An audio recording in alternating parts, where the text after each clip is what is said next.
বন্ধুরা, ডুঙা বানানো কে কে দেখেছেন আমি জানি না, যদিও এটার নাম নৌকা, তারপরে আমাদের আঞ্চলিক ভাষায় একে ডুঙা বলে।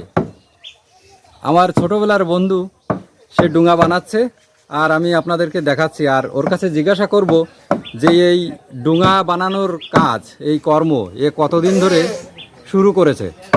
তো বন্ধু, এই ডুঙা বানানোর কাজ তুমি কতদিন ধরে শুরু করেছো? 8 বছর। 8 বছর। এই 8 বছরে কতগুলো ডুঙা তৈরি করেছো? 30-40 পিস। 30-40 পিস? বাবা, এ তো বিশাল ব্যাপার।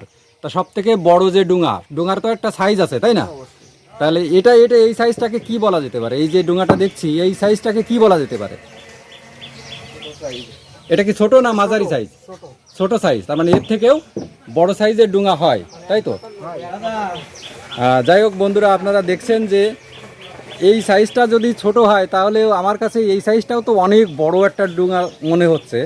তো আমি আপনাদেরকে দেখালাম, এরপরে চেষ্টা করব। আরেকটা ডুঙা আমাদের গ্রামে আছে যার নাম হচ্ছে তালুয়া ডুঙা। আমি অবশ্যই সেই তালু ডুঙা আপনাদেরকে অবশ্যই দেখানোর চেষ্টা করব।